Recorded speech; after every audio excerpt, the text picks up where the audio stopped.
forest is a very special place to me. Specifically the wooded abyss behind the farm where I grew up.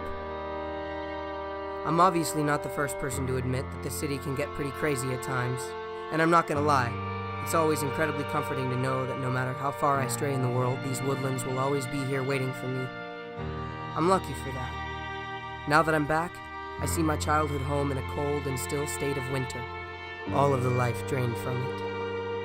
Looking out into these pines, I remember the other emotion that a forest can make you feel. Fear. Fear is quite a strange emotion. Necessary, but strange. We aren't supposed to like to be scared. That's why we stay away from the things that scare us. Yet somehow we love to experience fear when there is no apparent danger. I personally love horror movies. Their style, themes, stakes, and execution are always a lesson to me as an actor and as a filmmaker. Horror. There's just something really special about it. And luckily, we're in a time where some of the most chilling and well-made horror stories are coming out. And so, that's why I've decided to use these woods as a backdrop to talk to you about some of the most chilling stories I know. Some old, some new, and what it is about them that makes them so wonderfully scary.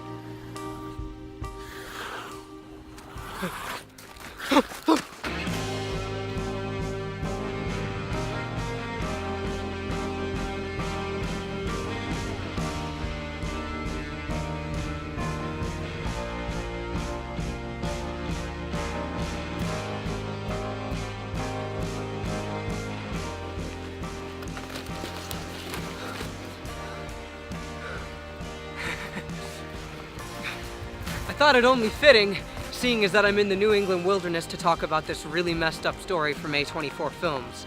The Vivitch is a real slow burn. Get it?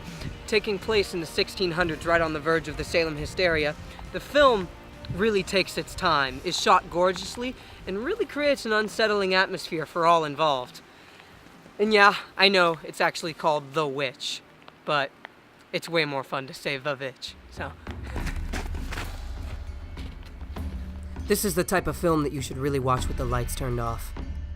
I made the mistake of first viewing it when I was on a train, but upon later rewatching, I saw this film as not only incredibly dark and twisted, but really, really sad.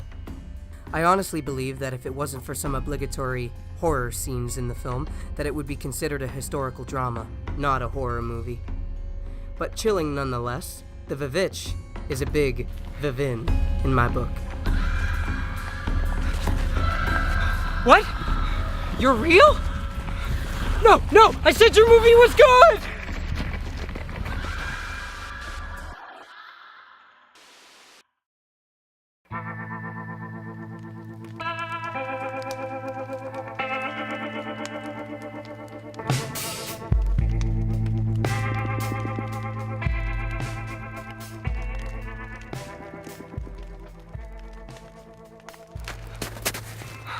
Oh, hey again. Well, after a long day of witch hunting, I like to settle down with a nice book. Now, let's see, what are my options? What do I have here? Stephen King? Nah. No, the book that never fails to give me chills is a graphic novel written about 30 years ago, and the title of that book is...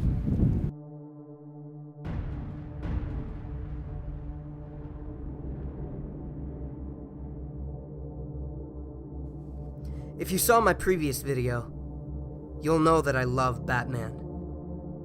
And this book expresses that reason expertly. Written by comics legend Grant Morrison, a serious house on serious Earth throws Batman right into what would become the worst night of his life. We follow the Dark Knight as the Joker locks him in Gotham's home for the criminally insane Arkham Asylum. Here, Batman must outmaneuver his greatest foes and survive the night. Let's just say, he doesn't get out of there without a few bruises. Dave McKean illustrates the book in a way that I can only describe as the stuff of nightmares, using a mixture of different medias including paintings, photography, and symbolism. The way that these characters are able to be warped and changed stylistically through the book really goes to show just how well written and beloved they actually are.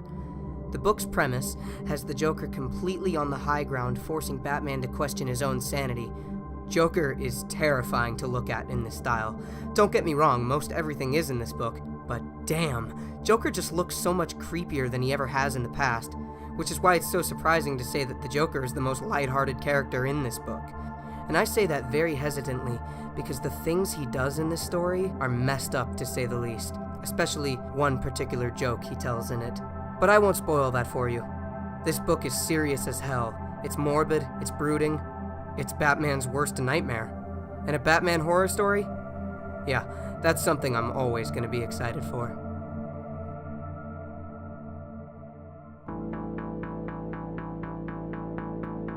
The final story I will talk about today is one that makes me nostalgic.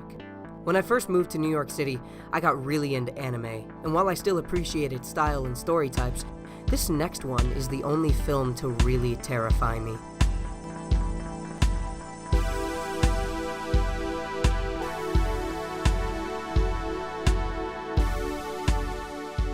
The 1997 anime psychological thriller from director Satoshi Kon is a feat of animation and cinema as a whole. In the film, we follow Mima, an ex-pop singer who has left her former career to pursue work as an actress.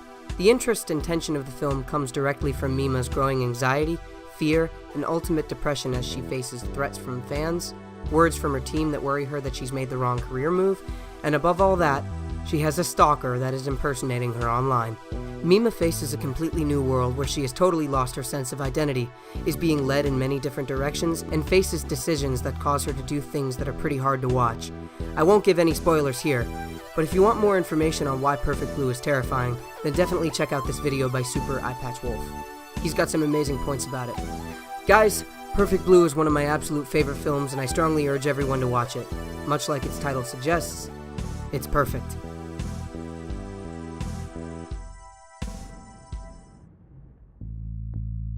So if you haven't guessed, I really love stories. But I always feel most connected to the stories that take strong characters and put them up against their greatest fears. That's what makes their journey so damn interesting to me.